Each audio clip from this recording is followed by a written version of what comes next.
Welcome to ACC Career Mode by ACM Racing. ACC Career Mode is back and better than ever, with a 3-month-long series containing over 50 races with mixed formats and challenges. Team up with friends to manage your finances, car performance and sponsor contracts, or go solo and manage your favourite car across the whole season, utilising the daily, weekly and monthly challenges to add some spice to your online racing. The best thing? You decide your career, with 7 different paths to choose from. Minimum effort is no effort. ACC Career Mode Quarter 1 contains 5 races a week, all stewarded and commentated live with a range of formats from 4 to 12 hour endurance races to 25-minute sprints. The full race calendar is available at acm-racing.com with individual race sign-up taking place on SimGrid. Only available on Assetto Corsa Competizione PC European-based league.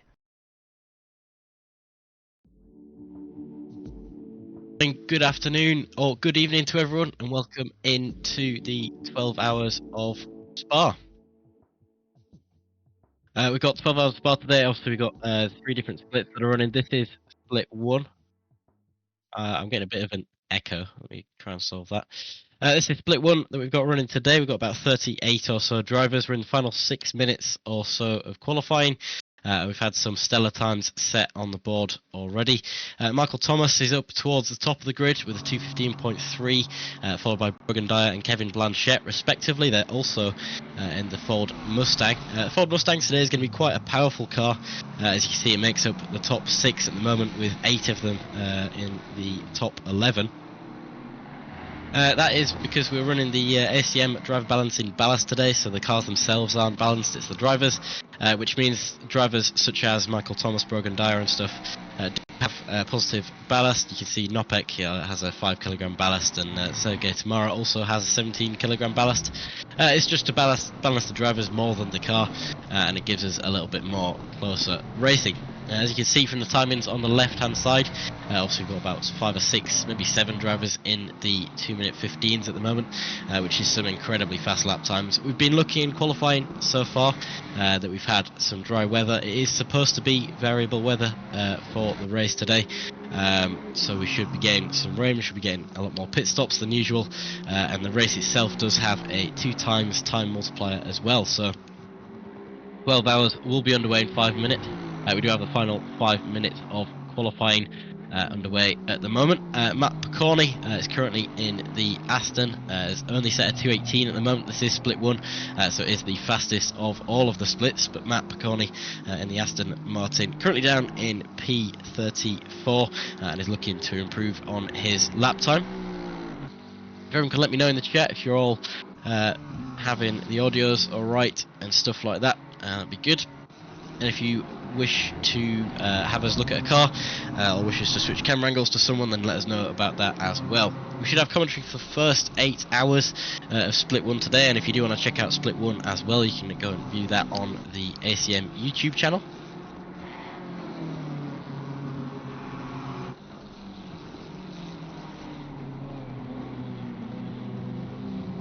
Gabriel Philippe down in P16 at the moment. 2:16.7 is a very positive lap time for him. The 2:16 is very impressive around Spa, but as I've mentioned, Split 1 is up 3/10 as well, yeah. Gabriel Philippe in the BMW might have gone too wide there, actually. But yeah, 2:16 and up 3/10, that'll place him up in about P13, P14. He's powering that BMW around. Split 1 is, as I've said, the most difficult out of all the splits that we're running today, so a lot of the drivers will be sort of below the 2:17 lap times, which is not a common thing to see in ACC, and especially not in this proportion. A couple other drivers that are improving. Gabriel Philippe is now coming around the final corner with 5/10 up on his lap time. It's going to get him a 2:16.2, which places him maybe in the top 10. Nope, that's 13th. Maybe lost a little bit on the exit of the bus stop there. Up towards the top, Timo Nopek in the Formula Racing League Mustang is 2/10 up on his lap time. Thiago Donate in P5 as well just came across the finish line with a 200th improvement. That was a 2:15.7 that he put in. He's currently about 4/10 down from the top spot in his Mustang, but has definitely got some time to place in. He's got 3 minutes left to qualify, and that's approximately 2 laps left that he can do, so we'll see if he can pull out any more time. Simone Salvi is currently down in P19. He's currently a 10th up on his lap in the number 22 BMW as he goes through Rouge and Radeon, going round up on to the straight. He's got a nice comfortable gap around him in the qualifying session, as you see on the track map on the right hand side of your screens. He's got a comfortable gap in front, and he's still 2/10 up on his lap time, so he could be looking at placing himself in the top 15 or so if he keeps up this progression. Little way behind him, I can't see first names, so Buzzi in the number 42 Ferrari was up on his lap time, but has gone down a little bit from his time. He's still about halfway around, so he should have enough to get on it. Jair Axelen as well, currently down in P29, is 3/10 up on his lap time. Barberi for EOS in front as well is also about 3/10 up on his lap time, so towards the end of this qualifying session we should be seeing some drivers making their way up the order a little bit. 38 on grid today. Cedric Laringe down at the bottom is voluntarily staying in the pit lane, so he'll be, I assume, trying to make his way up to the top throughout the 12 hours. That is, I believe, a solo driver that we've got racing with us today, which is fairly impressive to say the least. But he will be trying his best to get through to the top 10, which I have no doubt that he will do, because he's a very fast driver. But yeah, Barberi is 6 solo drivers in total in today's race, which is pretty mental, to be honest, considering it's a 12-hour race. We'll see how many of those are left towards the end, but I do know some drivers do 24 hours races solo. Hats off to them, and may you find your sanity somewhere else eventually, because I know that I for sure would not be able to do 12 hours solo, never mind a 24-hour race. Simone Savini has come across and finished his qualifying session. He's come across and finished in P18, which will leave him with a comfortable amount of fighting to do in the race. He's about within a tenth of 2 other drivers in front of him, so that's certainly enough battling for him to do. And we do have now 24 drivers within or below a 2:17 lap time, which is truly incredible to see, and does line up for a fairly tight and close race across the grid. Axelen down in P28 did improve on his previous lap time, and is currently a 10.5 up in the Pegassi Motorsport McLaren.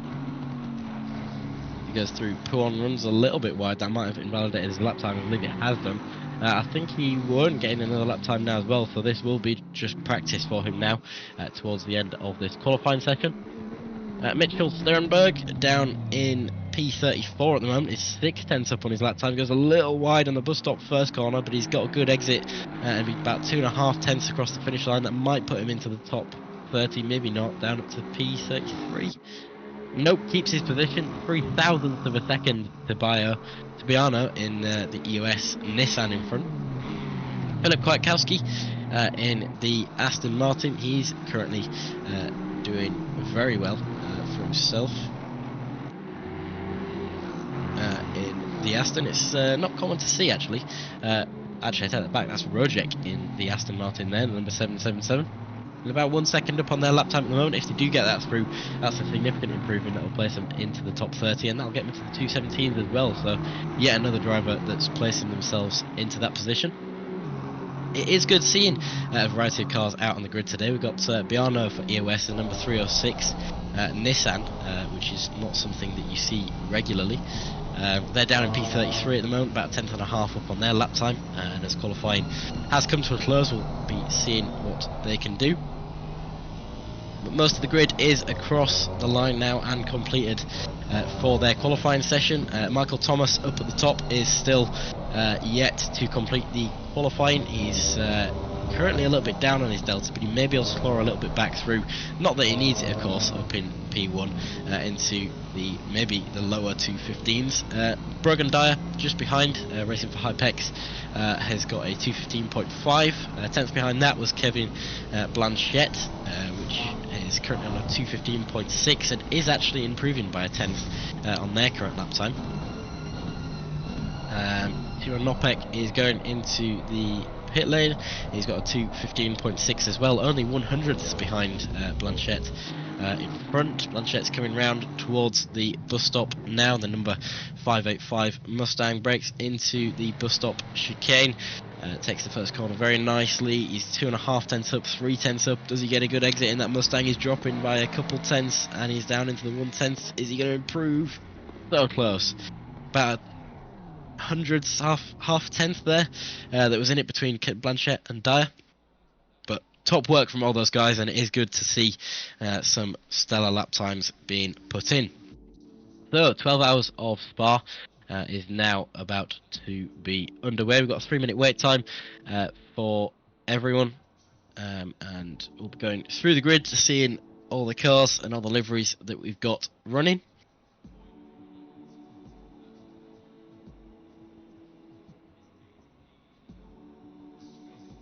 Start off up at the top. Michael Thomas in his Mustang for 0 Point Racing. That's a very good green and carbon Mustang. He'll be fighting out today with James Perry, who's just behind him in the Hype X Mustang as well. Some very good drivers in that car, and they'll be fighting with Blanchette and Senatore behind. Blanchette is racing with, let me just check, Kyle Heslin as well, so that's the duo for today's race.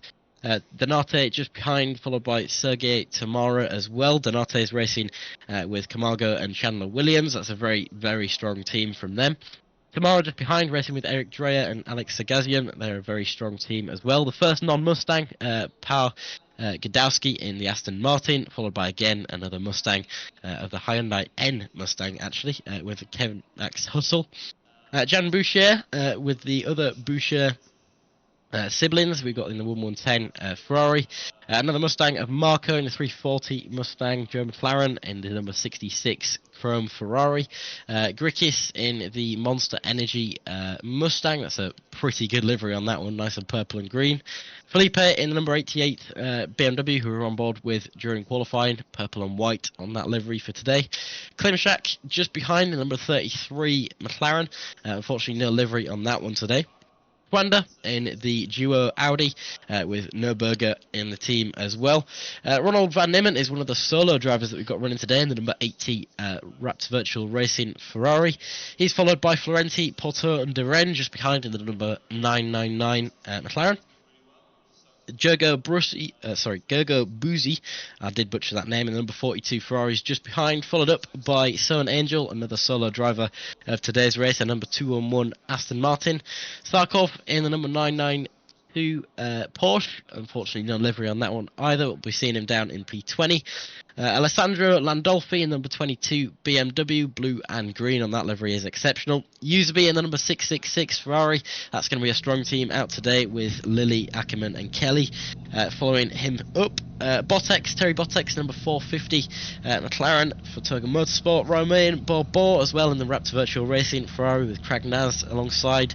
Orazio Barberi and Varsola in the EOS Ferrari. Daniela Chugnov and the number 555 Nord Nexus Racing McLaren.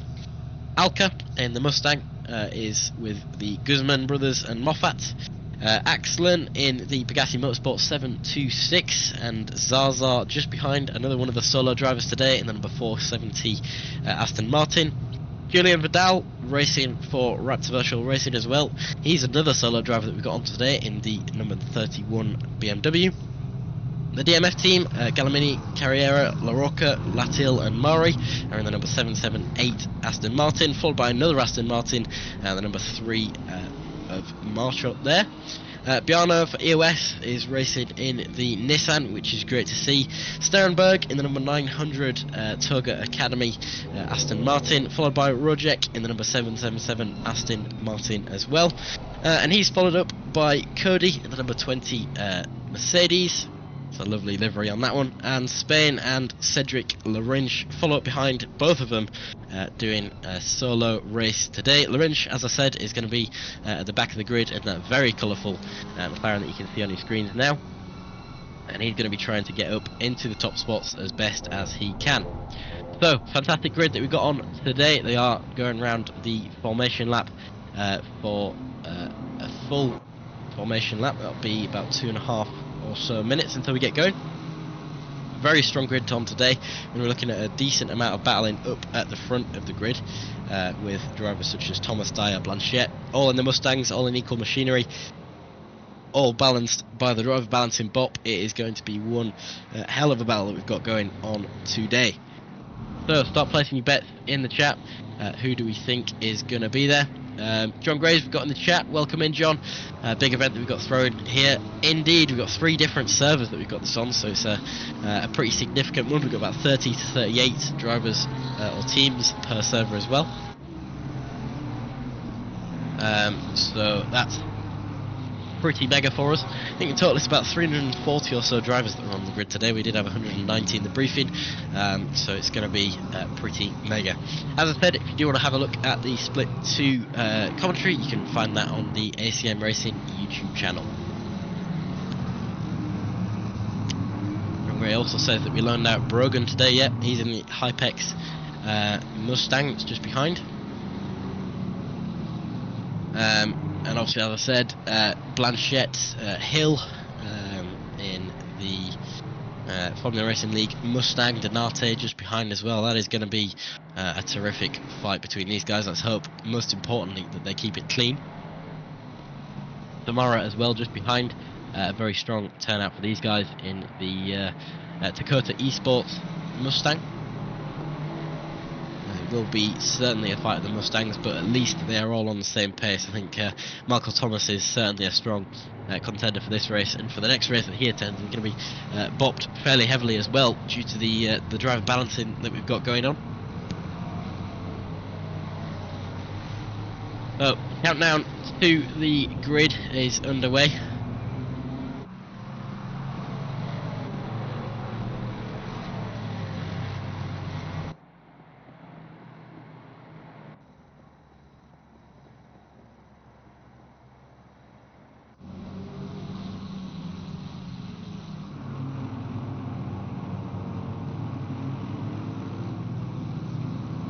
Round onto the final corner now. The drivers will be lined up in single file anytime soon.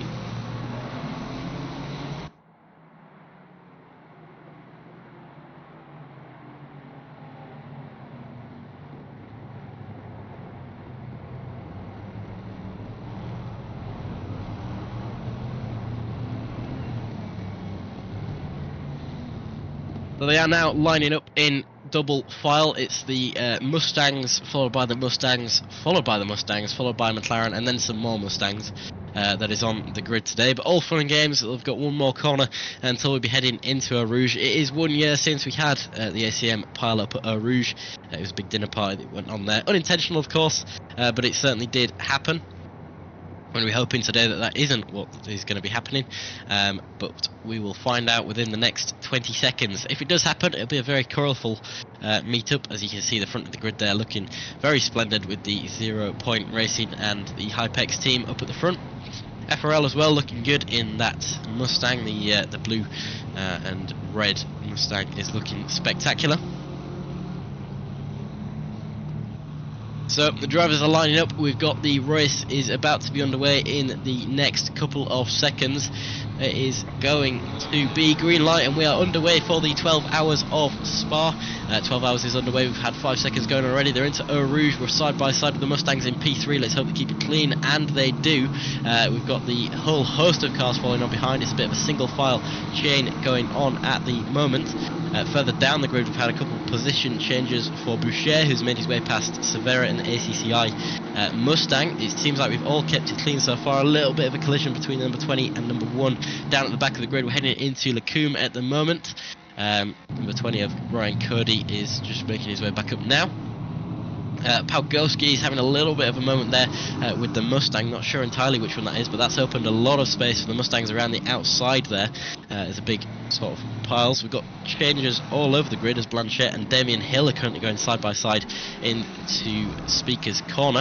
And that FRL Mustang is all over the place there with a little bit of a slide on the exit. He's lost the place to Damien Hill, who is up in front. Sorry, that was Kevin Blanchette. And is now around the outside with Tomorrow up the inside, and now has got Donati up the inside as well. A little bit of contact on the outside there, he gets sent a little bit wide, and now he's got the pressure from Max Hustle as well, who has made his way up the inside. So in one spell swoop, Davy Hill has gone back down into P7. But alas, 12 hours of racing is yet to continue. We've had a good start of the race so far. Davy Hill's going to be chasing back those positions, and I have no doubt that he will succeed in that. Just behind him though, we've got Paul Gdowski, who's doing very well for himself in the Aston Martin. Currently in P8, he's made his way... he's dropped actually one position as Max Hustle has made his way up 2, but he is right behind David Hill, right behind.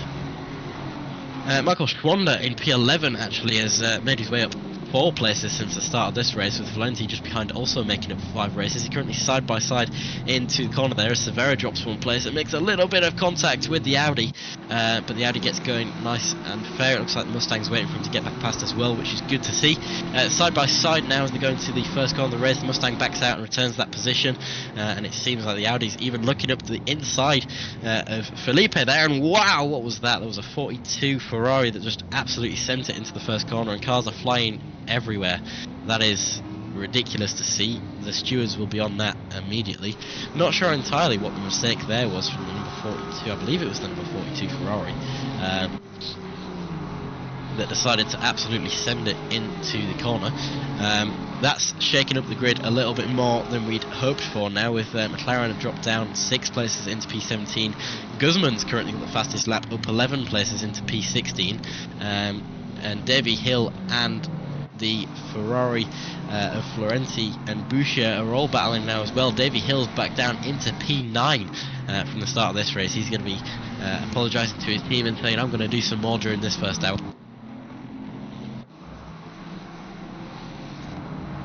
Thiago Donate up front in P4 though. Good race so far, up 1 position, making it off of Davy Hill. He's got Tomorrow right behind him with 0.3 seconds separating these guys. The Brazilian driver is a little way back from Blanchette in front, who in turn is having a fairly quiet race at the moment. Number 585 Mustang is about 2.5-3 seconds down on Brogan Dyer, who is chasing away for his life with Michael Thomas up front. We're on board with Dyer now. You can see that lime green and carbon Mustang just in front. John Gray will be happy about this though. He's got well, his teammate's car and his teammates in the front of the grid. He's hoping that that stays for the 12 hours that are remaining.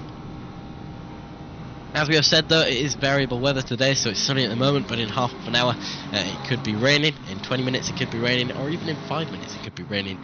We never know with stuff like this, but with a good start to the race, it is an absolute chain of cars that are now coming towards the bus stop chicane, all heading through Blanchemont at the moment. Emmanuel Severa is right behind Davy Hill, seeing if he can make anything out of the Davy Hill fallback. Hopefully Davy Hill gets back on the game. He's got quite some strong teammates today, so if he doesn't, I know that during the 12 hours they will. But that Severa ACCI car is a very powerful one, and it is going to be looking up the inside into the corner, doesn't make the dive, potentially looking to get a better exit on this one. Is a little bit wide on turn 1 and drops back a little ways off of Davy Hill there. We'll stay on board with that. Just behind Klimczak is about 0.3 seconds from Severa in their McLaren. That's a good position that they're in. Talking about the Mustangs and different car situation, Gdowski is currently the first non-Mustang car. They're up in P6 at the moment. They've got about 1.2 seconds in front and 2.4 seconds behind, so fairly open space. You can see in front there, Severa is making a move on Hill up the inside of Lacuman Piff Path there. He goes a little wide on the second corner, so Davy Hill keeps his position, but that's going to give Kevin Florenti in front much more space to work with, and has also put Klimczak more in the game with Severa as well. He's going to be seeing what he can do throughout the next few corners. As they go through Brazil though, no move is going to be made. Speaker's corner is coming up next. It's a good straight for these Mustangs. That's after this. The McLarens are going to have to push hard for a decent exit. Brad Nimmin behind one of the solo drivers of today's race. He's currently at 4 positions in P12, and he's looking to get in on this action as well. He's only about half a second back from Klimczak. Terry Botek down in P22. He's had a good race so far, up 1 position from his starting point, and has had some decent lap times that he's been setting for the Toga Racing Academy drivers. He's got Felipe, Bobo and Schwander in front, who are all having a bit of a moment. There's a Mercedes that's going wide there. I believe that's the Mercedes of Cody, who's currently being lapped.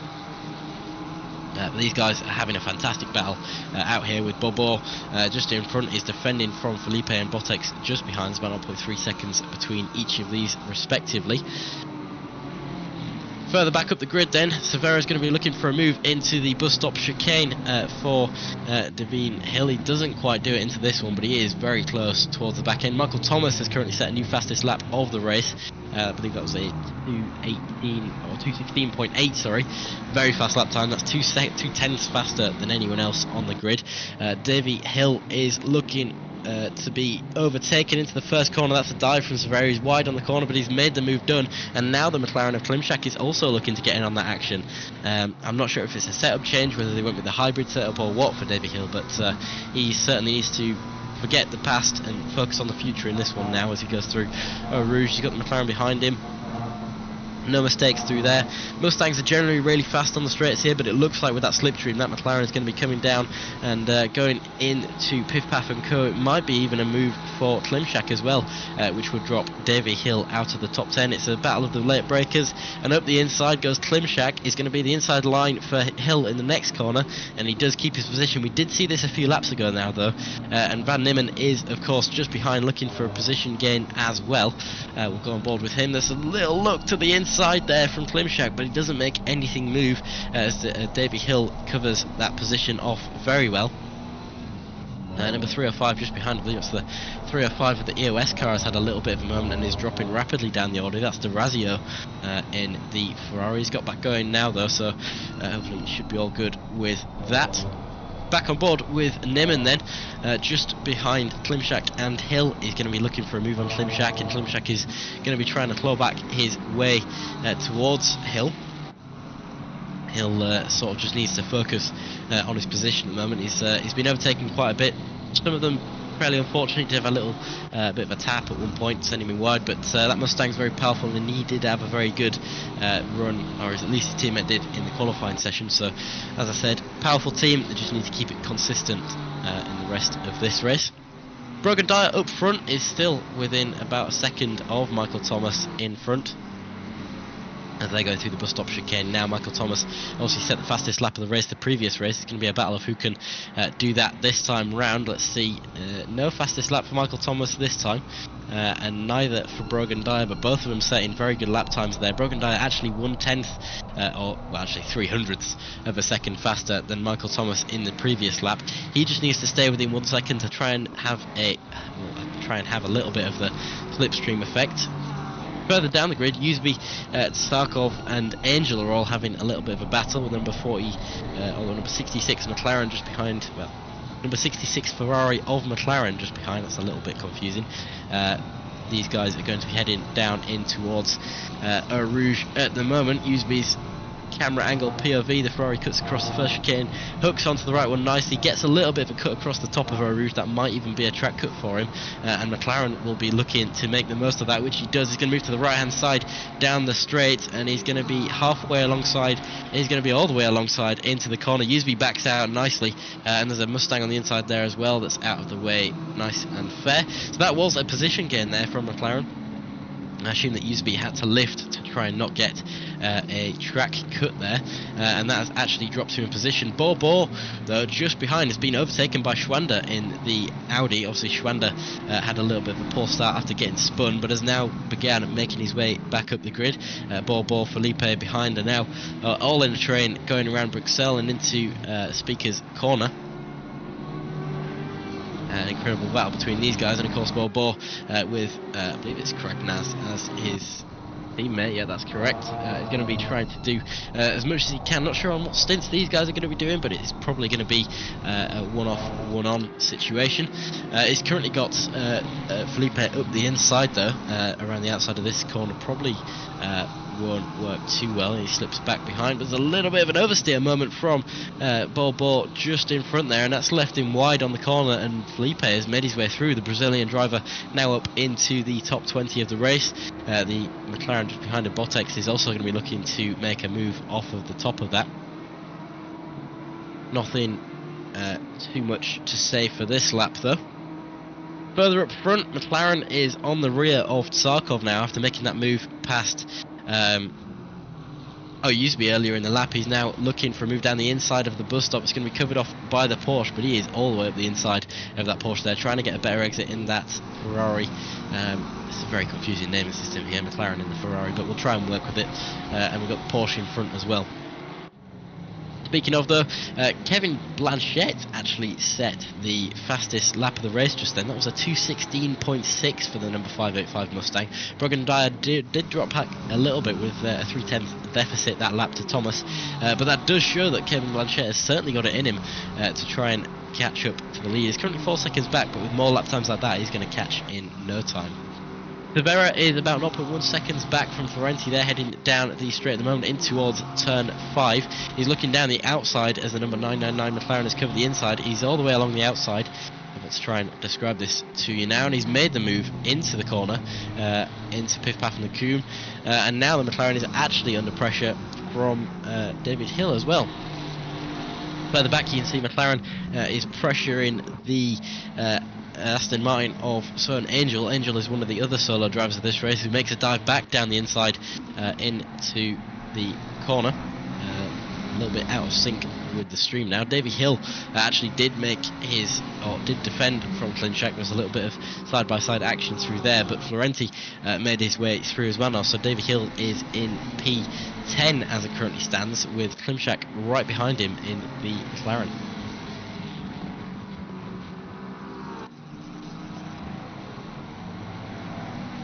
So back on board then, up at the front, still 1.2 seconds, still 4 seconds for the P1, 2 and 3 gap. Obviously Davy Hill has dropped back quite a ways from the start of the race. He's got Klimchak right behind Nimmin, just behind that, and further back there's this battle of Tsarkov, Søren Angel, McLaren, etc. is still going on. McLaren's currently up the inside of Søren Angel. They come out the exit of Frere, and they've actually got Usby on the outside there, getting a fantastic exit, going all the way around the outside of 2 cars in towards Blanchimont, and has made the move done, and he's now in P14 after making 2 places in 1 move. That was pretty terrific to see. McLaren's going to be making a move around the outside, at least he's going to be trying to do so. They're side by side through the bus stop, little bit of oversteer on the exit. That's going to give the Aston Martin a better exit if he can secure it. He's being pushed all the way to the exit. This is the track there, as McLaren is going to be a drag race between the Ferrari and Aston Martin. Usby is just drifting away up front though. He's made that move, and he's just enjoying his freedom now, as he got about 1.5 seconds to Tsarkov in front, but alas, McLaren has made that move done. Angel's now under fire from Guzman just behind. That's the first Mustang that we've had in a while towards the back end of the grid there. A little bit of a moment for that Mustang actually. Guzman gets a little bit of a twitch going into Eau Rouge and Radio, but he is now 0.2 seconds back from Søren Angel. It's going to be a drag race of the Aston or Mustang. Aston is generally fairly fast, Mustang is faster. Søren Angel covers the inside while also looking for a dive as well. Covers it off nicely, keeps his line nice and neat, but he has got a lot of pressure from Guzman behind as they follow on through Malmedy and in to the turn 8 of Bruxelles.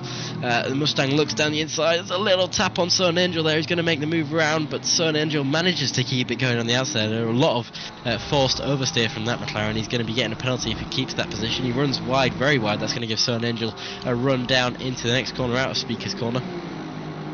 And all this time, McLaren up front has now got a second gap, and Usby's got a 1.5 seconds as down the inside goes Søren Angel, keeping his position, but leaving out a lot of this time in front, with 2 seconds now separating Angel and McLaren. So Biano, about 0.7 seconds back, is currently down in P22. Savini just up in front is about 1.4 seconds back from Guzman. Obviously Guzman, who we were on with earlier, is looking for a move on Søren Angel.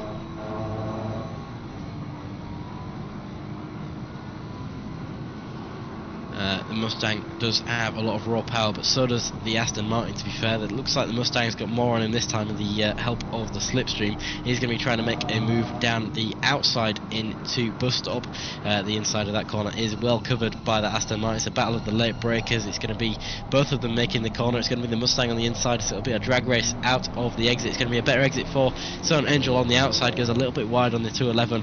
Aston Martin just behind Savini's also looking for a position.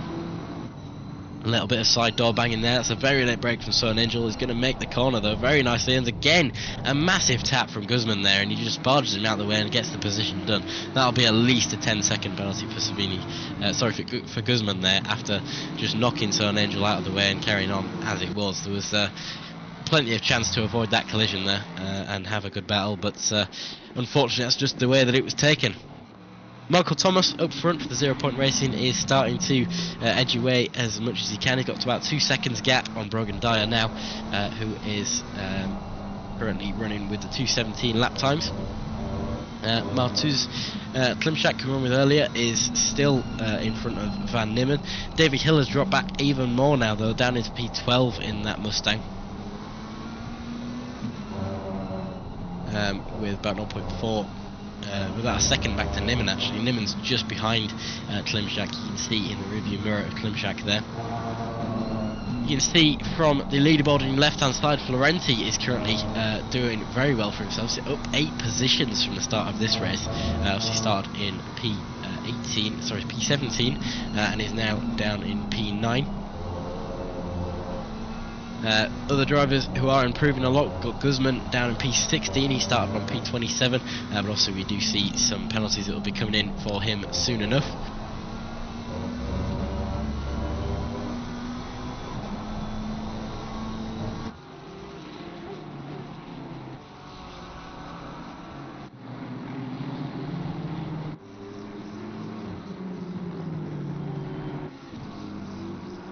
Looks like the stream for the 12 hours of Spa is not online for some reason. I'll see if I can get that sorted for you guys.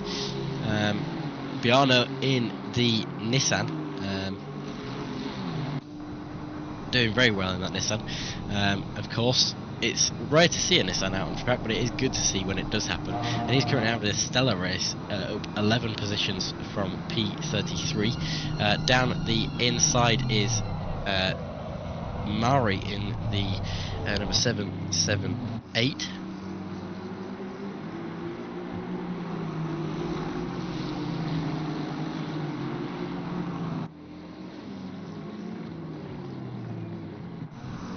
Looks like the streamer's actually having problems with Split 2, that's why we've not got anything showing. 17 waiting as well. Let's see if we can get that. Going. Anyhow, Max Hustle is in the pit lane, which is a bit of a surprise. They were having a good race up at the front. He's got a little bit of damage on the front of that Mustang. I'm wondering if he's going to be doing a drive-through or whatever that may be. Either way, it's going to lose him out a lot of positions and put their team a little bit down, but if he does have too much damage, it'll be worth it in the long term. And obviously it's an 11 hour 40-minute race that's remaining. There's plenty of time to make it done, and if it does start raining halfway through this race as well, then there's plenty of positions to be gained. We'll go back up towards the front, and Klimczak still 0.2 seconds back from Florenti. It's the battle of the McLarens there. Nimmen's just behind looking to make the move. David Hill, who I believe Smiley was in the chat just saying about his man Davies, yeah, he got a little bit bullied lap 1, and since then it's just been sort of a downwards trend, but I do believe that he can bring it back, and especially that team as a whole, because it is a very strong team that they've got in that Mustang. Currently about half a second back from Van Nimmen. Obviously Van Nimmen, one of the solo drivers, is going to be battling the fatigue in today's race, but should be going well enough for at least this starting phase. Klimczak now 0.2 seconds back from Florenti. It is going to be a fight into the bus stop chicane. Nothing done this time though, so it'll be a chain instead. But actually Florenti's gone slightly wide, and that's going to give Klimczak a very good run out of the exit here. Van Nimmen's also looking for a move as well. That Florenti livery is absolutely spectacular. Nothing done into turn 1 now, though. It'll be a slipstream of cars into Rouge. Klimczak did actually get a slightly better line, but the better exit was taken by Florenti just in front, so the gaps are going to separate out a little bit. Obviously Davy Hill in the Mustang behind is going to be on an absolute blitz of a run down here, so long as he can get a good Rouge, which he does. He'll have the slipstream of Van Nimmen in front, and Klimczak in front of that with Florenti is going to be even closer. Just be a train of drivers at the moment down there. Just behind, we've actually got McLaren, who's only about 0.5 seconds back from Sarkov now. Obviously we saw these guys earlier having a little bit of a battle. Sarkov has actually caught up to Davy Hill in the meantime as well. I assume that's to do with the battle between Florenti and Kerr. We're on board with Davy Hill at the moment. We've got a clear view of the battle in front as they go into Speaker's corner and out. It's a little wide there from Davy Hill, but I think he's managed to keep it on the circuit. As they now head into Pouhon, a little bit of oversteer on the entry there from the Ferrari of Van Nimmen. Still going to be a train of cars as they head into the 9th lap or 10th lap of this race as well now as well. 305 has actually had a little bit of another spin as well. Durazio's not having a good start in the same corner of the track. He's had a little bit of a spin. But he's got going again, which is all good. Vidal, who was another one of the RBR drivers, is down in P31, is about 0.9 seconds back from Kwiatkowski. Zaza in the number 470 Aston Martin, about 0.8 seconds back from Mari. Obviously we saw Mari and Biano earlier on having a little bit of a fight. Botex and Savini are also fairly close to each other, with Schwander just in front of these guys. Down to the bus stop with Davy Hill though, nothing done this time. Van Nimmen was actually looking for a little bit of a move on these guys, but nothing too major happened. It's going to be another lap, it'll be lap 10 this time. We'll see if anything happens.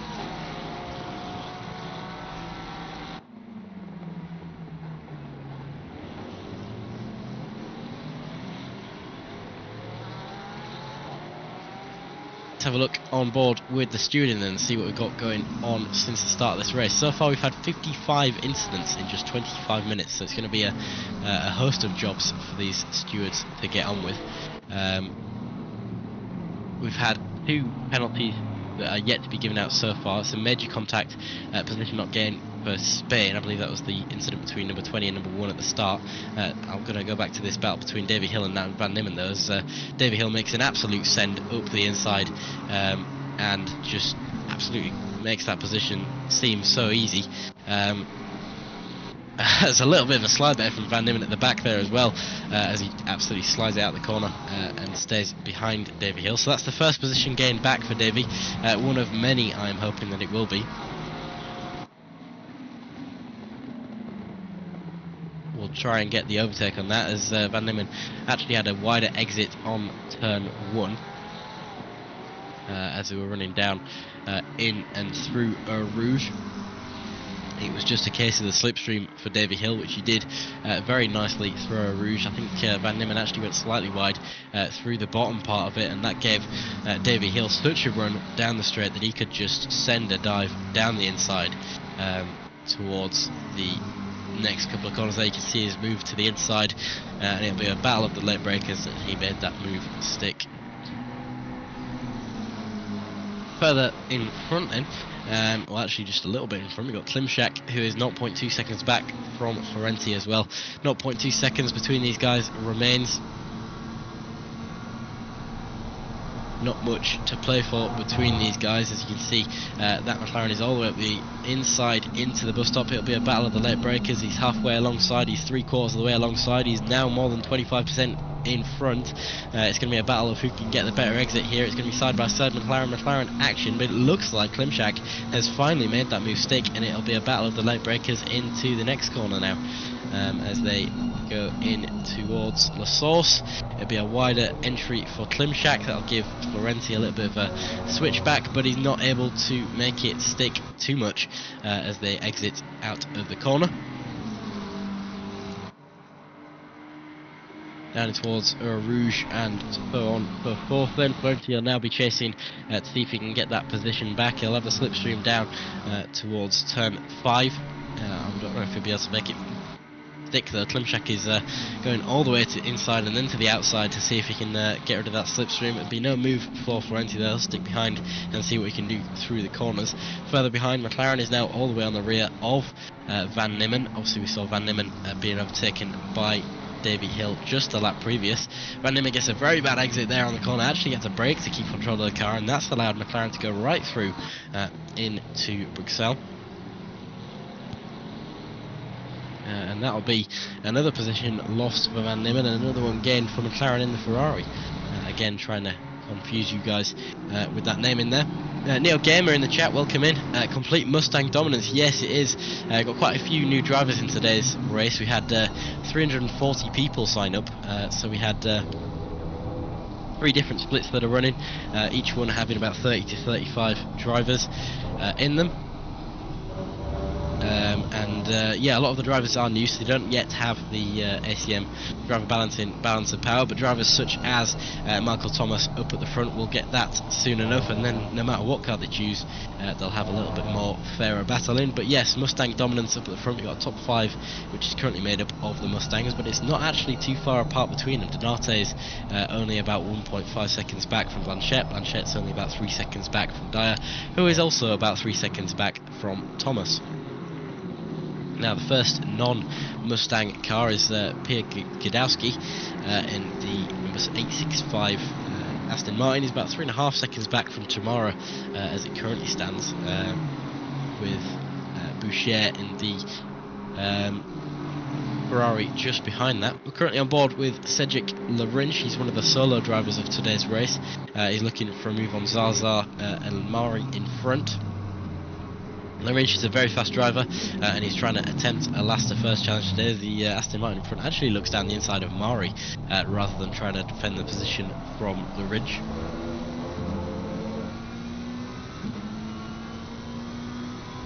All that Larinch needs to do there though is just sort of keep it clean and consistent. He's got 11.5 hours to make up his 25 positions.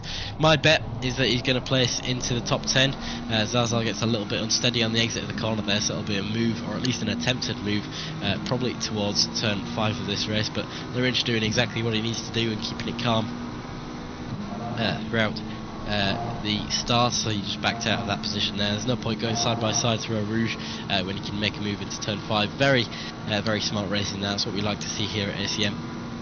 And it will be making a move down into turn 5. Lacombe and Piff Paff, he makes a move down the inside. He's going to be diving onto the brakes, and it is done nice and clean. No movers needed, as Salazar is now down into P24, and Larinch is going to be chasing after Mari.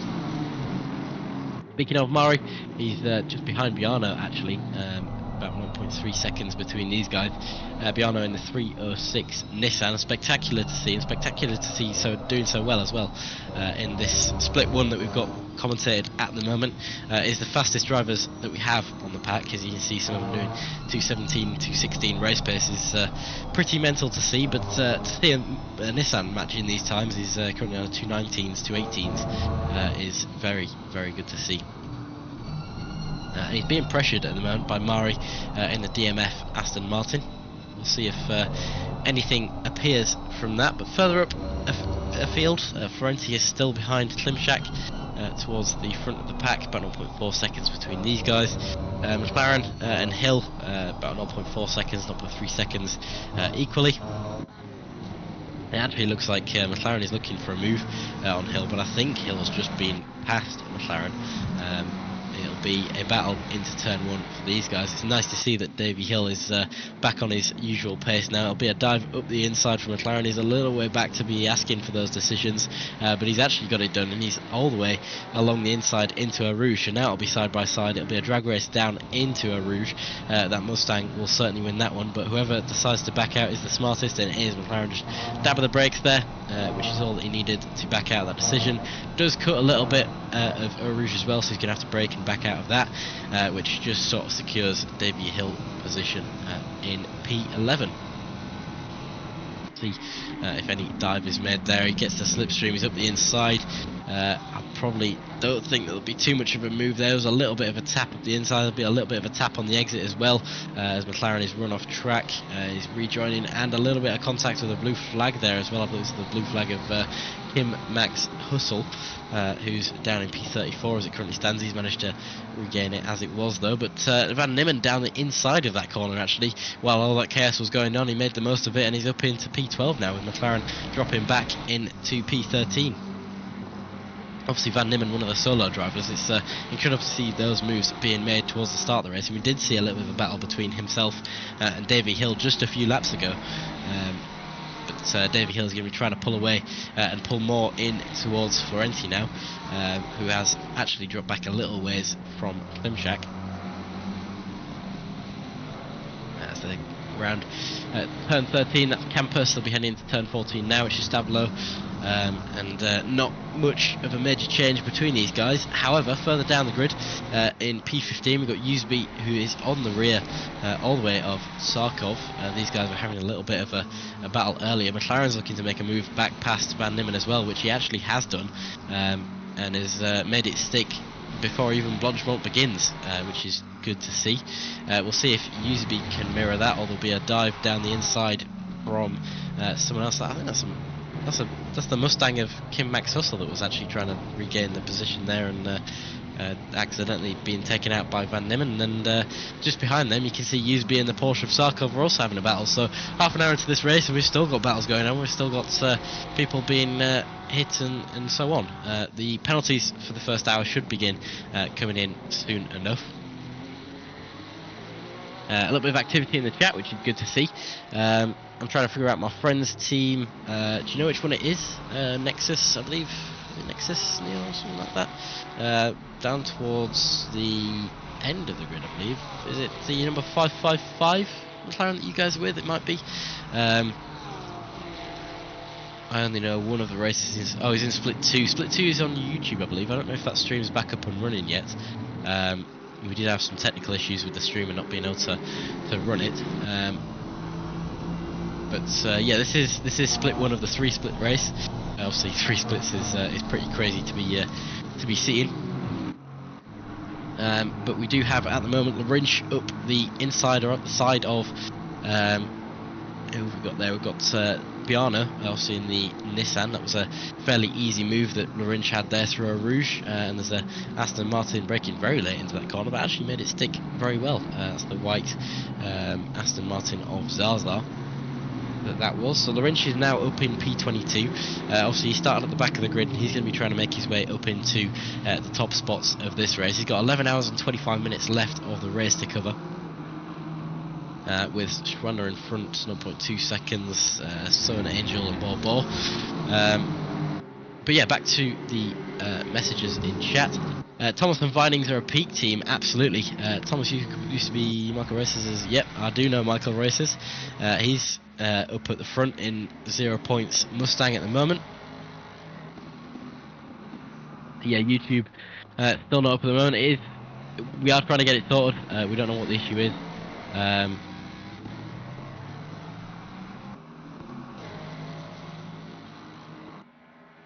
Unfortunately, I don't think we are going to get it. We've had some technical issues which haven't been resolved. We do apologise for that.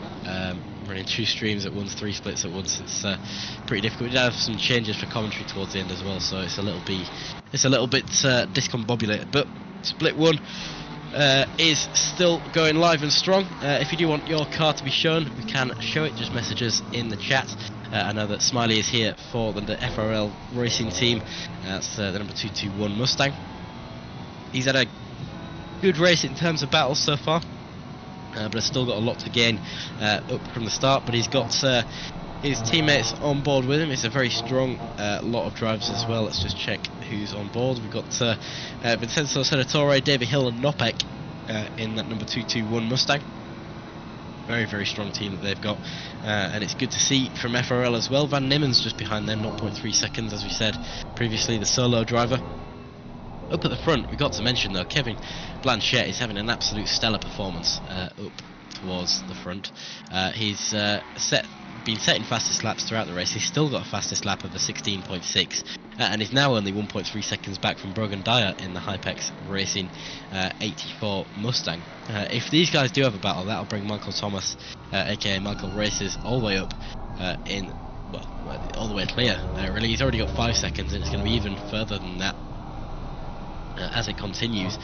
Just behind them, Donate, you can see just in the rear view distance there on the exit of turn 14, is going to be trying to make up any positions that he can out of the battle that might ensure between Kevin and Dyer. Blanchette is a racer that raced with us quite frequently towards the end of last year, and is a very fast driver, and has a teammate of Chandler Williams as well, which is again another very fast driver. All these guys in the Mustangs are going to be battling it out for who can be the fastest down the straight. And surprisingly, speaking of that, through the speed trap, it is not a Mustang that is the fastest. The fastest that we've had through a speed trap so far is the Ferrari of McLaren. If that's not confusing enough for you. Now, I did say that it wasn't a Mustang that's the fastest. It is a Mustang that is joint fastest, 277 kilometers an hour between Severa and McLaren in the Ferrari that are currently the fastest on track, and the fastest that the drivers up front have gone through the speed trap is 273. So that shows you what difference a slipstream does. We're on board now with Useby and I believe that's Sarkov, who's Useby's just made his way past, and has actually Sarkov's got a way better exit there, getting the perfect switchback of dreams, and has pulled through and has got half a tenth of a second after turn 1 there. So Useby had all of his hopes and dreams in one corner, and they've all been slightly wiped away. But 11 hours 20 minutes remaining of the race, I'm sure that Useby will make his way into the top 10. Similarly, Van Nimmen is now looking to do what Hill did to him earlier, but he didn't quite do it this lap. He'll be following on closely behind that Mustang for the rest of it. The battle between these guys is going to be fierce. Davy Hill is going to be looking to do as much as he can in this first stint. Obviously, as I said, towards the start of this race, it is a 65-minute stint time that they've got going on today, so it's fairly average stints that these guys are going to be running. Just a 60-minute push, and then probably swap tyres, fuel, maybe drivers, and just go from there. And like I said, 12-hour race, plenty can happen. It is supposed to be variable weather at some point. There is a small chance that we do get a full dry session. I believe it's like a 9% chance or something, so this may be it, but I do severely doubt it. At some point we will definitely get rain in today's race, and if we don't, then I suppose it was lucky on behalf of the drivers. In what split is the number 74 Mustang? Let's have a look. Number 74 Mustang is in split 2? Yeah, split 2, I believe, so unfortunately we couldn't get the stream working. We've tried everything from our side. It might be a YouTube issue that we've had going on, but sorry about that. Nothing much we can do. We'll try and get it organised a little bit better for next time. If we could stream to 2 Twitch channels at once, or if we could stream twice to the same Twitch channel, then we definitely would. But yeah, unfortunately we couldn't get that going. Explain the splits. What's the meaning of running different splits on different races and streams? So for this race we had about 140 teams sign up to today's race. Obviously that's a pretty mega turnout, and we can't have all 130 racers driving in one track. That's well, that'd be pretty impossible, to be honest. It's enough with 40 drivers going on, but to have a 12-hour race with 130, it needs to be broken up a little bit. So what we had was, originally it was 2 splits. That would have been 2 splits of about 65 drivers each, maybe 70. Sorry, 65 teams each, and that was based off of primarily the ACM race data. So if you've raced with us before and you've got our pace rating and you've not had many penalties, then you'd be put in split 1, and if not, or you had a lower pace rating, or you've had too many penalties, then you'd be put in split 2. And then we decided to break it up even further. We held a vote for having 3 splits. The basis of that was purely to have cleaner racing and also less stress on server performance. So obviously 12-hour race, we've got to make sure that the servers stay healthy. Shout out to G-Portal as well, server sponsor. So we decided to break it up into 3 splits, which meant 3 splits of about 40 or so drivers. A couple of sign-outs later, as the placeholder teams dropped out, we've now got 38 in each server. Live stewarding is taking place on all of those, and we were supposed to have live commentary on split 2, but unfortunately we did have some technical issues with the stream key and stuff, which didn't allow us to get it going. But we do have split 1, and we'll try and get split 1 going for the rest of the race, at least for the first 8 hours of the race. Hopefully that makes a little bit more sense on the splits. They are based primarily off of ACM race data, so those of us that have raced before in ACM do get priority split basing, and obviously these drivers who are new now are actually racing with ACM, so in future they will get the leaders have had an accident, which is interesting. Michael Thomas into bus stop with a back marker there. I believe that was a back marker, the number 1 car. Yeah, just completely missing the braking and causing a little bit of contact for Michael Thomas. That was the number 1 car of Spain, who's now in the pit lane, so just a little bit of earlier braking needed for him. We'll get back on board with the action anyhow. Van Immen's still behind Davy Hill. Max Hussel, I believe, is in front, is pitted early, so he's on fresher tyres, and he's a very fast driver as well, so he's looking to get back up to his original positions. But as I said, he's a lap down, so at the moment he's just unlapping himself. Van Immen goes very wide at the top of a Rouge there. That'll be a time, that'll be a track cut warning for him. Further back down the grid, Schwander 0.3 seconds back from Botex. Botex doing very well in the number 450 Toga Racing Academy. Currently in P18, started off in P23, so he's up 5 positions, top 20 of the race so far. He'll be proud of that one, and he's got a few teammates in the car as well, so who will, I'm sure, be praising him for his current performance. Van Immen then still 0.2 seconds back from Davy Hill. Even if Davy Hill did get a little bit of bullying at the start and did drop back a little ways, he's had an absolutely fantastic race so far battle-wise, with a couple of battles with Schwander, a couple of battles with Nimmen, as we're seeing now of course, and a couple of battles with McLaren, Florenti, etc. And I'm hoping that this carries on throughout the race. You know, it's good to be up in the top positions as Michael Thomas is, but it's also good to have a little bit of battling. That's what's fun about racing. It's all good being on the top of the podium, but if you have a 12-hour race where you're just doing nothing, it gets a little boring. When you're having a 12-hour race where you're battling with people, that's where the fun is, at least for me anyhow. Which, yeah, is good to see. Speaking of the drivers up top and battling, Donate is now 0.9 seconds back from Kevin Blanchette. Donate is on an absolutely stonking performance at the moment. He's 0.8 seconds back from Blanchette. His previous lap time was a 2:18.1. That was 3 seconds or 3/10 faster than Kevin Blanchette. And just in front of them, Brogan Dyer, about 2 seconds in front of Kevin. He's also going to be looking at defending the position. There's also a blue flag that I believe has just exited the pit lane as well, who's going to be giving way down the straight nice and clean.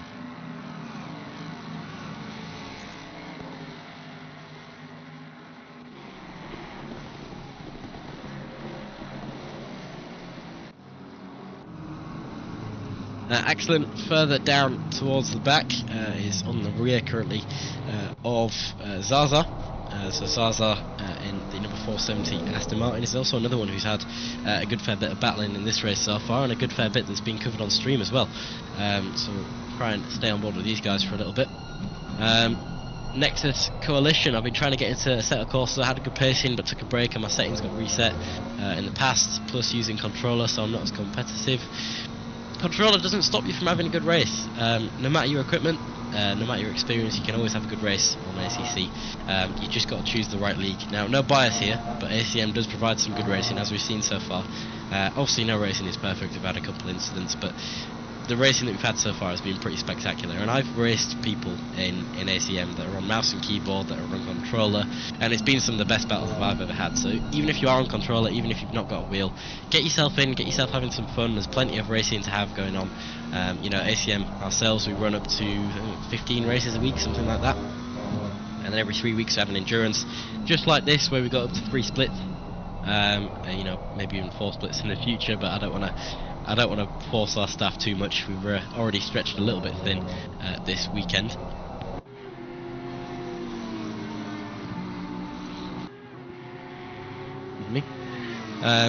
So back to the action. Maurice Schwander in the Audi, 0.2 seconds back from Botex. Terry Botex is going to be trying to defend that position for Schwander. I think Schwander had a little bit of a lesser fortunate start. Yeah, he's down 4 positions from his starting point. He had a little bit of a spin towards the start, which is why he's dropped back a bit, but now he's making his position back up. We saw him fighting with Angel and Bobo earlier, and now he's on the back of Botex, and he's going to be trying to make a move into bus stop. He's on the rear at the moment. Fantastic camera angle that we've got going on. You can see that Audi and its headlights looking for a move. He's going to dive to the inside. At least he looks up there, but nothing gained out of that so far, and he actually dives into the pit lane. That's a very early pit stop for Schwander. I assume some of that damage he's going to try and make the most of by pitting early. So interesting decision. Like I said, it's a 65-minute stint timer, so he still had about 20 minutes left on his stint timer. So an early stop for him, but probably trying to gain it up in the later stages. We're on board with Cedric Lerinch at the moment, who's just behind Son Angel in the Aston Martin. Angel's actually one of the few drivers that's not gained or lost many positions in this race. They've only gone down 1 position so far. It might even be turned into 2 here now. Cedric Lerinch, who's up 18 positions, may I add, in his very colourful McLaren. It's going to be a slipstream down into Lacombe. It's going to be a potential dive down the inside. Nope, keeps it calm, as we've seen from Cedric Lerinch so far. Some fantastic mentality that he's got for racing. You know, knows when to keep it clean, knows when to just keep it consistent, and this is one of those moments. He could have gone for a dive down the inside. It would have been dangerous, it would have been silly. There's 11 hours left in the race. You've just got to focus in on your own pace, and you can make a move where it's the most easiest, really. That's what we encourage here at ACM.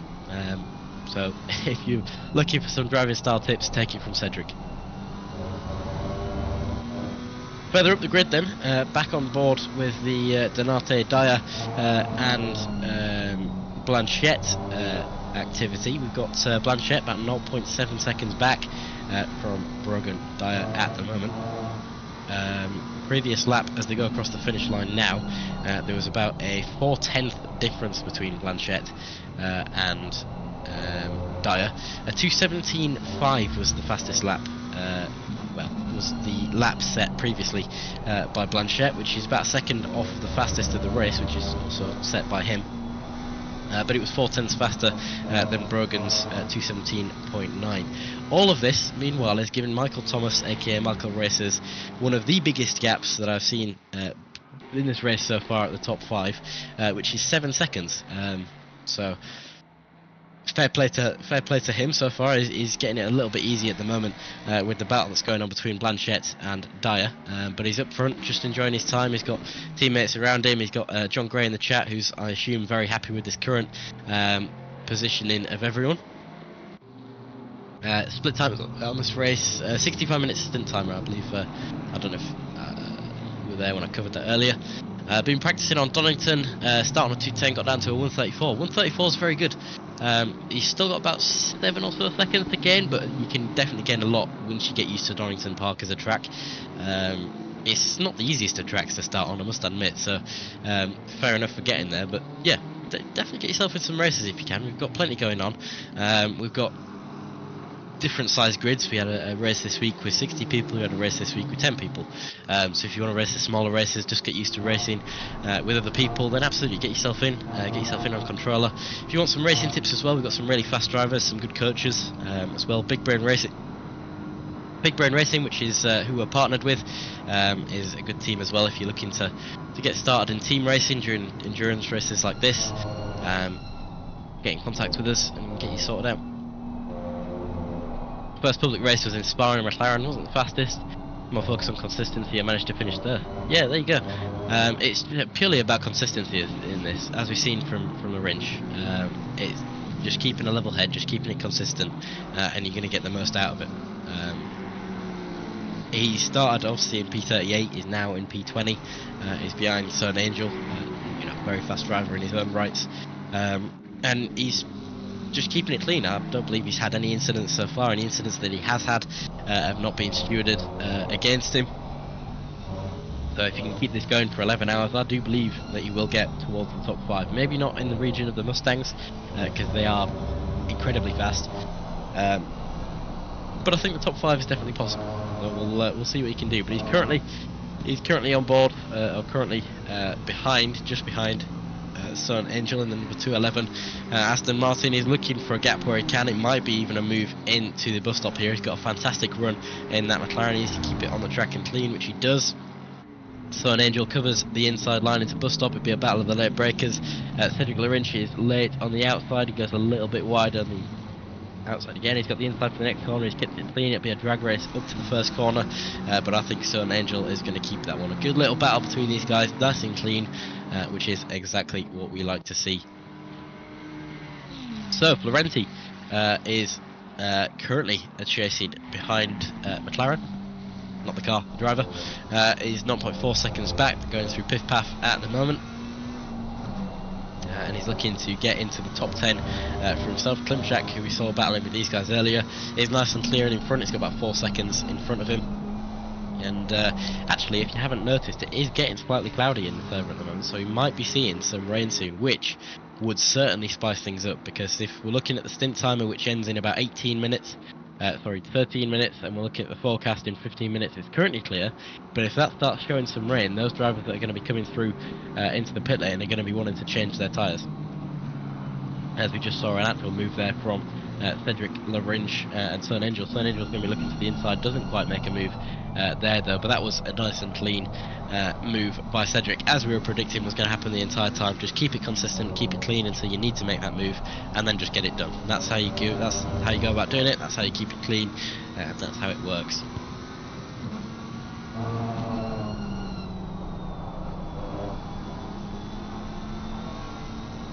So, Blanchette, Donate and Dyer then. This is very close. There's 1.6 seconds separating the three of these drivers up at the front. Brogan Dyer for Hypex is about a second in front of Blanchette, who's only about half a tenth in front of Donate as well. As we said about these guys, all three of them in the Mustang, all three of them having a very good race so far. Current temperatures. Oh, Userby spun. Userby is spun out of the race. He's going to be dropping positions. He spun towards Blanchemont as well. Let's have a look at how that happened. Was it a bit of contact with another car? Was it just getting unsteady with the Ferrari? I don't know how exactly. Maybe he touched. Yeah. Wow, it's a little bit of a snap there. Userby usually catches those. That was a little bit of a tongue twister. But yeah, luckily he didn't touch the wall there. Just a little bit of a spin on the exit of Blanchemont, and now he's got about 7 to 10 seconds to catch back up. Florenti, again, is going to be looking for a move up the inside of McLaren, the driver. It doesn't get done this time. He's going to be waiting for the next opportunity to do so. Donate up at the front, 0.3 seconds back from Blanchette. Botex is one of the first drivers, or one of the first few drivers into the pit lane of this round of stints. He's currently, or he came out of P20, so he'll be dropping back a couple of places, but he'll be on some fresh boots and be more adjusted to the weather. As you can see from the forecast now as well, we are predicted to be cloudy, so I'm thinking there may be some rain here soon, as it does dim out a little bit. Now remember, it is 2 times time multiplier. We're reaching about 6 PM in game. In about an hour or so we'll be headed in towards the darkness. Axelan down in P22 is having a good race so far. He's kept it clean. He's up 6 positions, and he's looking for another move on Zaza, who's just in front of him.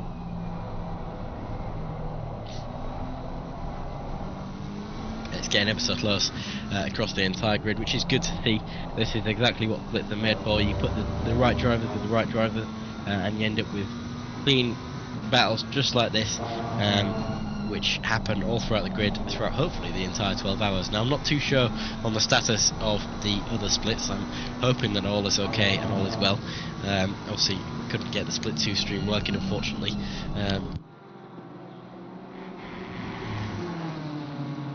But I will try and get an update for you at some point. Up towards the front then, let's have a look at Donate and Blanchett. Dyer is about 1.3 seconds. There could be a move here. He covers the inside going into turn 5. It's going to be a move to the outside from Blanchett. They are side by side into the corner. Who's going to be the latest on the brakes? It's going to be around the outside. He backs out of it, does Blanchett, hoping for a better exit on the other hand. But Donate is now all over the back as well. It's a battle of 3 Mustangs towards the end of the first stint for these guys. And hopefully it's going to be a nice, clean and fair battle. These guys are all very, very fast drivers. They all know how to race, they all know how to act, so let's hope that they can all put their heads together and get some fantastic battling until the pit lane. Speaking of, I think a smart move for Donate here would be pitting early. It wouldn't be too far out of reach for the split timers, for the stint timers, sorry, as there's only 3 minutes really until the 60-minute marker, and then only 8 minutes until the stint marker. So if he doesn't want to get caught up in this battle and potentially undercut these drivers, then he could just put this lap and be clear and gone. Now that doesn't only stand for Donate, that could also stand for Blanchett and Dyer here, as if any of them realise that they can just pit and gain from that. Or on the other hand, they all realise that they can do that and they all pit at the same time and get a nice little batter afterwards. But either one of those may happen, or none of those may happen. I guess we'll just have to find out. One of the moves that has been made though is Davy Hill, who has dropped back a little way from Van Nimmen. He's having a little bit of a battle with Sarkov at the moment. Side by side they go into Pouon. As Sarkov drops a little bit back. I believe we had a position change as well. I believe that might have been between Savini and Usby, who are about 0.5 seconds between each other. Axlin has also made his way past Zarzar, further down the grid, and Felipe is now 0.3 seconds back from Biano as well in the EOS Nissan. I'm going to try and keep us on board with everything. Back up at the front, there was a little bit of a twitch down the inside there from Donate, who's now run wide on the corner trying to avoid contact. None of them went to the pit lane, so none of them are clearly listening to this stream and getting the undercut. And now Donate has dropped back by about 9/10, all because of that one little twitch to see if he could make a move down the inside. The great thing about that is he realised that it wasn't a safe move, and he decided to back out of it. He just unfortunately caught the grass on the exit, but kept it clean. There's still 11 hours left of the race. There's more than enough time to get anything done.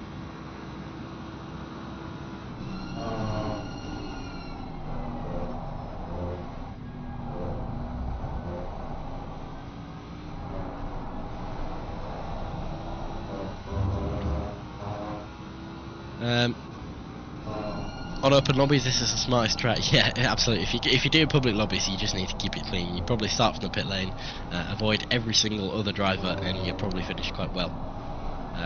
Monza moment, yeah. Thankfully, I don't believe any splits had a restart today. I believe they were all kept nice and clean, which is brilliant to see. We have got the first few drivers heading into the pit lane now.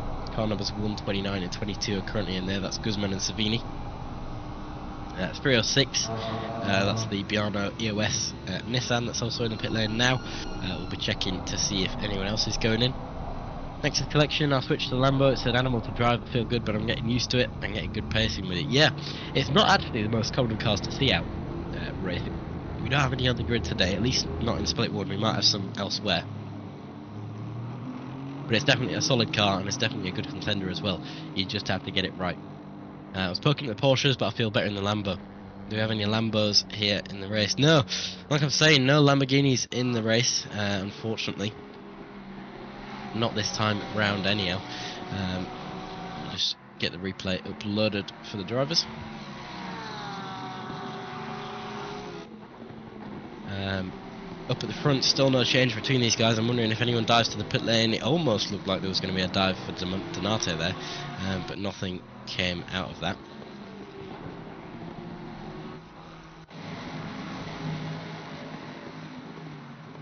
YouTube stream still looks like it's inactive. Yeah, sorry about that, guys. Couldn't get it done.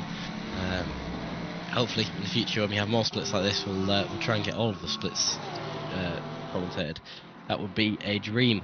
Now, on board with Sarkov, he's still on the rear of Davy Hill. There's about 0.1 seconds between these guys. The same goes for these guys. If one of them pits, they will be at an advantage, supposing it doesn't rain.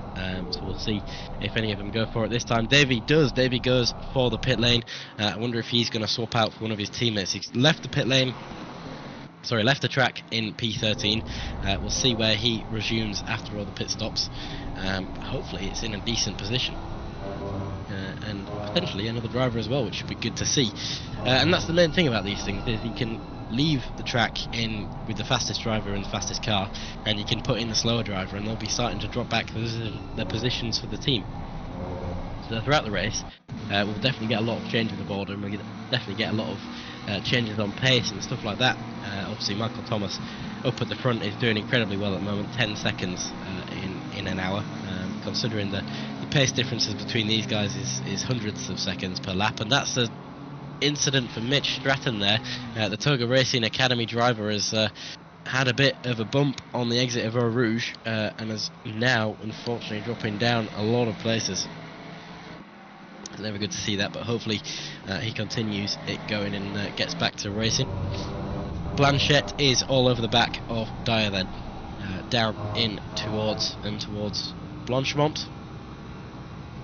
He's going to be in the slipstream towards the bus stop.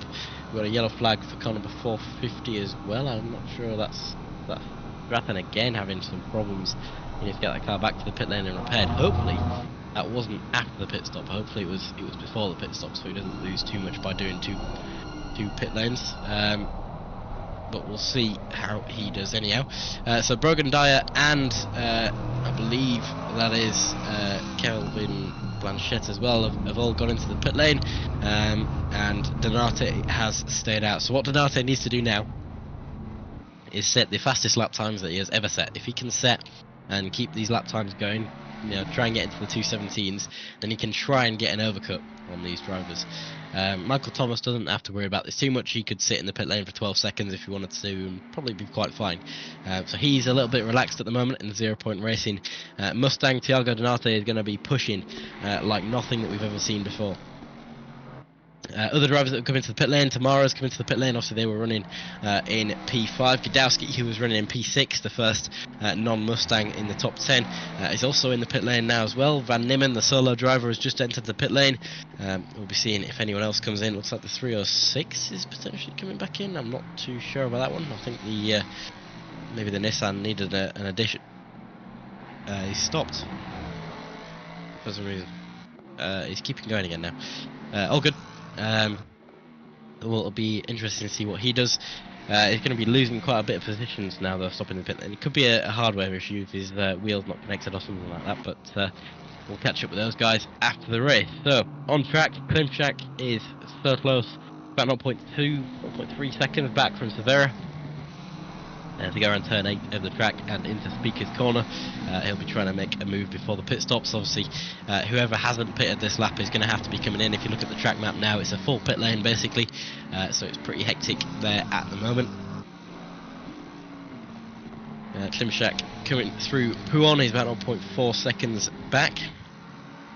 While everyone's in the pit lane, I'm going to take a minute to talk to us about Uplay. So, obviously, if you're looking to get into racing just like this, you don't have a Assetto Corsa Competizione yet, or you're looking to get into Le Mans Ultimate, or other games just like that, or any game for that matter, Uplay is your one-stop shop for all of that. With up to 80%, up to 90% in some cases off of the brand new titles of games. You can pick up a Assetto Corsa Competizione for a couple pounds. You can pick up the DLC for as cheap as £2.79. If you're looking to get into a game that you've not got yet, please do check out Uplay. They're a fantastic game key company. We've worked with them for well over a year now, and they've supported us throughout that time. So if you do want to look at getting a new game and you want it on a 80%, 90% discount, check out Uplay. The link is in the chat. Got some support for FRL in the chat, as all the drivers are coming into the pit lane now as well. We've got Ferrenti, Klimchak, Severa, they're all coming in. There was actually a little bit of a cheeky move that was tried to be made by Klimchak as he came into the pit lane, but maybe nothing will come from that. Michael Thomas, of course, is also now in the pit lane. The driver in the top spot at the moment has just done an hour and 5 minutes of racing there. Some blistering pace, not quite the fastest lap, but he's kept it absolutely consistent throughout. He's been running 2:16s, 2:17s, and has just managed to gain that time where he needed it. So We've now had some switches out, so Brogan Dyer swapped out for James Perry. So that number 84 Mustang has got a new set of hands behind the wheel. Kevin Blanchett is still in his Mustang, number 585. Tamara's still in his Mustang as well. They're keeping it as it is. Davy Hill is also still out in the FRL Mustang as well. They're currently down in P16. Looks like they've actually dropped off a little bit to Guzman, who's in front, 1.2 seconds now. So Guzman's made a very good pit stop. Let's see if we can look at the times. Yeah, so actually Davy Hill was stopped in the pit lane for 54 seconds, which is a pretty significant time. I assume that is due to any damage that Mustang might have had. I don't think these guys had any penalties, so it must have been damage that these guys were stopped for. And then now down in P16. So he's got a lot of positions to gain back up, but I do believe in these guys, and we do have a lot of support in the chat for them as well. King Phoenix, we've got Smiley in the chat as well, which is great to see. So we'll see what they can do throughout the race. Anyone else that has swapped? We've got still got the Boucher of Jan, I believe that is. Donate is still in his car, and Michael Thomas is also still in his car. So these guys are all keeping it as it was. Anyone else stopped for a significant amount of time? Michael Thomas was stopped for 32 seconds, Perry was stopped for 32, Camargo 32, Blanchett actually had a 34-second pit stop, so that was a couple of seconds lost there, which is, it doesn't sound like a lot, but in the grand scheme of things it's everything. When you stop him for 1 or 2 seconds, that's the difference between a place, and obviously we saw Donate was one of the drivers, actually, who did swap out for Camargo. Obviously, it was obviously too late to update now, but Camargo is in the car and has got the position over Blanchett purely because of that 34-second stop that Blanchett had.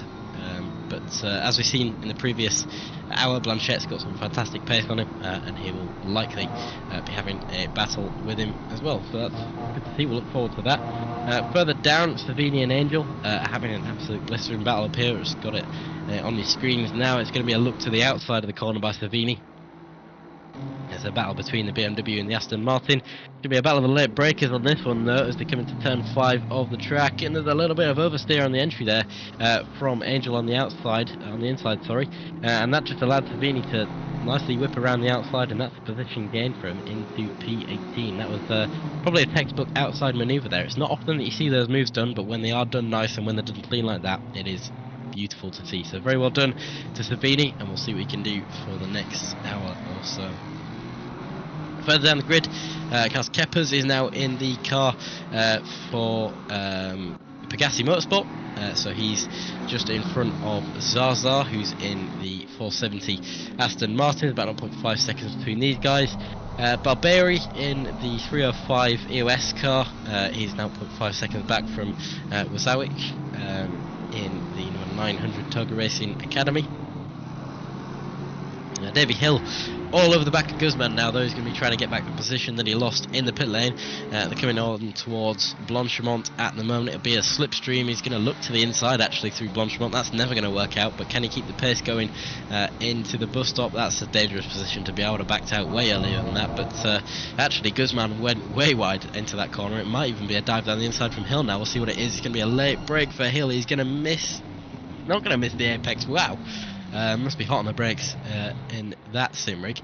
Fantastic overtake up the inside there. That's well, I mean, I suppose that's a textbook dive bomb. He could have been a little bit closer to the apex, but I'm not going to be nitpicky on that one. That was a very nice move from Davy Hill, and I'm looking forward to seeing more of what he can do there. Further down the grid then, Zaza is back at it with Keppers just in front. He's got a position to gain that he lost after the pit lane. He's going to be trying to get in that into the final few corners now.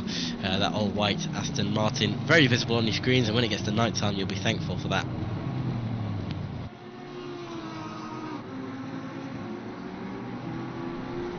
Yep, got the support in the chat for Davy Hill. That was a fantastic move that he made, and that's good to see. That's what we missed out on the first half of this race, so it is good to see. James Perry, obviously now in the car for Hypex. Brogan Dyer came out the car, obviously rented out from 0 Point Racing for this one.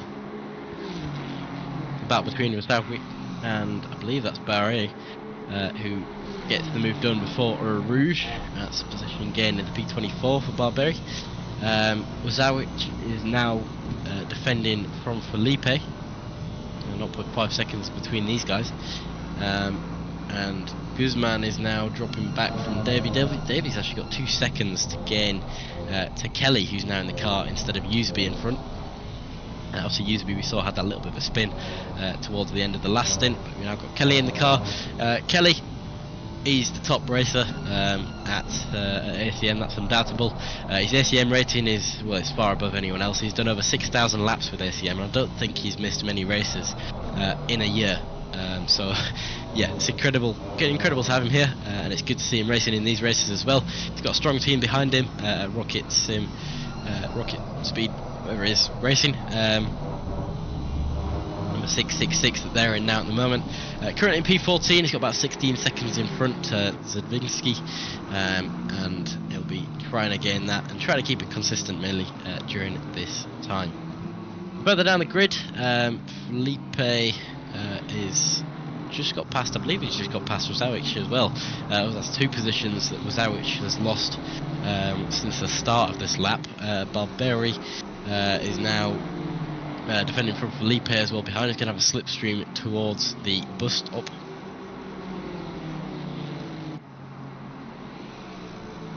We've also got Pinner now in the number 66 Ferrari. That was a changeover in the ACCI number 66 Ferrari. Felipe still on the rear end of the bus stop. No move that's going to be made between those though. Barberi in front, a bit unsteady on the bus stop actually, but nothing too major there. He'll easily keep his position. There might be a dive into turn 1. I'd be surprised if it was made actually. That's a lot of closing speed from that BMW. Yeah, probably could have definitely gone for that move, but it's definitely safer to stick behind and keep with it. They're catching up to the blue flags now as well, so they'll end up dealing with that. Cedric Larinch now in P17. He's made up 21 positions now since the start of this race, and he's looking to make that a 22nd as Guzman just in front is about 0.2 seconds as they go into Speaker's Corner. Fantastic line that Cedric's got there. Keeping it nice and tidy on the exit. It's a battle between the Mustang and the McLaren. Obviously we know which one's faster here at Spa, but which one is more consistent, my bets are with Cedric. That Mustang taking a very wide line there, and you can see just how much time Cedric was able to gain out of that. That extra couple of metres that you cover by going wide in the corner does lose you a good few tenths, and when it's racing, a good few tenths is a few seconds is what it turns out as, and obviously a few seconds is enough as a place. So in this you've got to be pitch perfect, and Cedric Larinch is doing very well at doing that. He's got a good exit at the final corner. He's got a couple of cars in front that he'll be tracking down, and it's looking like it might turn out to be a 4-way battle for P14. Speaking of P14, that was originally covered by Kelly. I think Kelly actually had a little bit of a spin at some point as he's dropped back about 4 or so seconds, which gave Davy Hill the position. That's a long dive by Cedric there. After all those compliments that I gave, he's gone and made a mistake and had a little bit of contact, and all he really needed to do there was done what he'd done previously throughout the race. Just keep it consistent. Don't go for those dives that are so far back. You know, some drivers just don't expect it. Some drivers just aren't ready for it. It's just much safer to do it when they are expecting it. But as you know, this man has done many overtakes in this race so far, 21 to be specific, and all of those, bar one, have been very well done. We'll have a look at that over the replay as well. You can see he's about half a second back, makes the dive, and he only just gets halfway alongside by the apex, and that closing speed was just way too much at that point, and the Mustang was spun around and the position was gained. So I do expect that to be a penalty for Larinch at some point, but we'll leave it for the stewards to give a final verdict.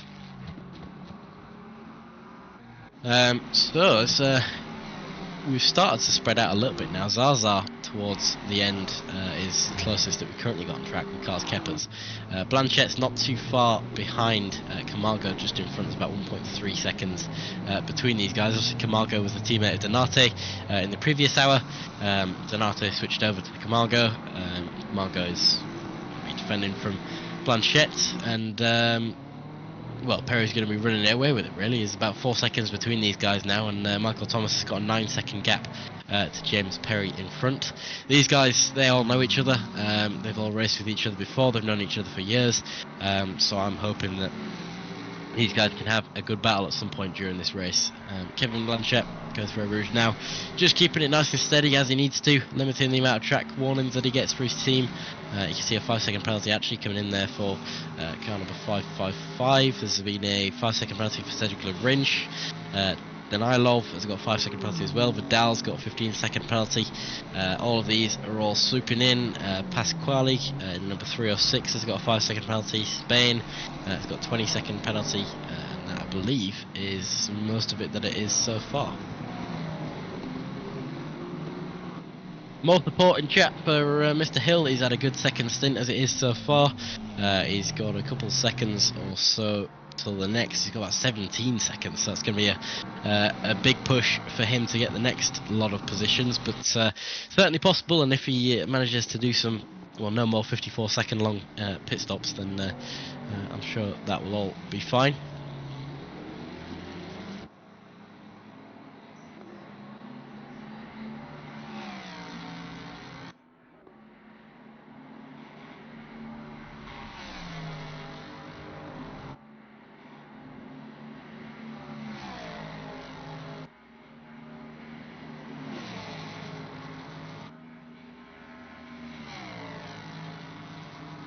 Let's have a look then. How many incidents do we have in this race so far? So 73 so far actually, which is pretty good. I think we're all almost caught up with incidents since the start of this race. There's a couple in here and there that are yet to be done, but that's very good work from the stewards. Split 2, on the other hand, is almost fully covered. We've only had 40 incidents in that split, so that's fantastic to see. And then split 3 as well, which is one of the lesser talked about ones, has only had 20 incidents, which is fantastic to see. So all of those are covered. We're all caught up on the stewarding, which is a pleasure to see. And we're having some fantastic battling in P in the split 1 as well.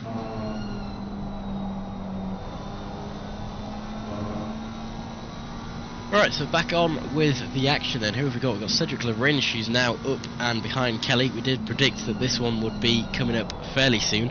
Obviously, Davy Hill has just made his way past Kelly, and Kelly's going to be defending from Lerinch now. Kelly's a fantastic driver, as I've said. Hopefully he can defend from Lerinch, but I don't think it'll last too long. Lerinch is on an absolute mission in today's race, and while he does have a 5-second penalty in the grand scheme of things, with the drivers that he's around at the moment, that's just not going to affect him at all, really. Gain that 5 seconds in a few laps if you wanted to.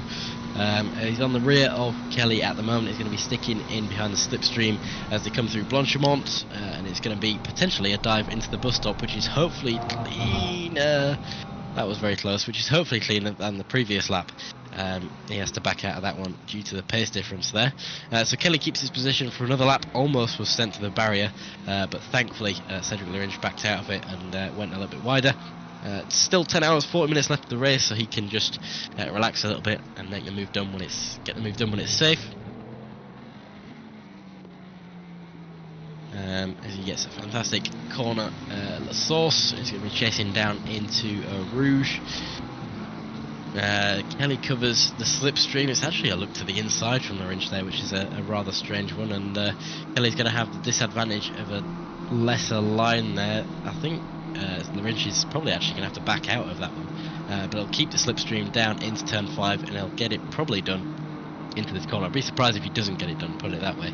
And it won't even have to be a dive bomb, as he's now fully alongside. It'll be a battle of the late breakers, and by the turn of the apex, he's already in front. So that was another textbook move from Lerinch, and he's up into P15, making that his 23rd overtake of the race, up in from P38 on grid, which is, as I said, more than enough times. Fantastic to see. Further up the grid, Pinner, Copsey and Boucher are all battling together. We've got a Ferrari sandwich with that Mustang there. There's about 0.1 seconds between these guys. It looks like Copsey is going to be trying to make a move up into the bus stop. It's 0.0 seconds between these guys, so literally nothing between them as they're coming through Blanchemont. There's a little bit of a side-by-side action. That's around the outside of Blanchemont from Copsey there. Fantastic move that was made, and Boucher's going to try and Pinner actually makes the most of that anyhow. So Boucher's dropped down into P10. fair enough to him. If you keep it clean, that's the main part of this thing. You don't want to get into any collisions, you don't want to get in any battles, you just want to keep it clean for the 12 hours, and that's what these guys are doing, which is good to see. So yeah, Boucher now dropping back, but Pinner's going to keep the pressure on. There's a little bit of contact there even between himself and Copsey, a little bit of minor bump on the rear, I assume that will be.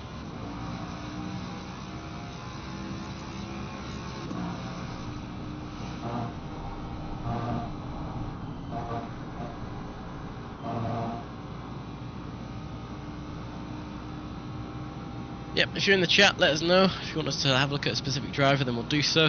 It's currently on board with the battle between Copsey and Pinner. Pinner gets the move done into the corner, similar to how Larinch did it the lap previously.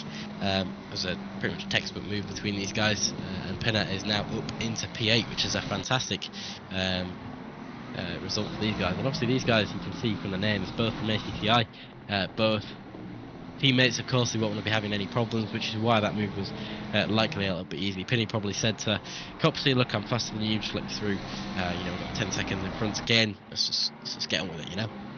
And that's what we like to see. You have a bit of teamwork here and there. It's 10 hours left of the race, there's no point in battling, no point in risking the team. You know, it's a team performance, it's a team race, that's what we're here for. So, Blanchette then has finally caught up a little bit more to Camargo, and 0.8 seconds between these guys as they go into the bus stop to finish the 34th lap of the race.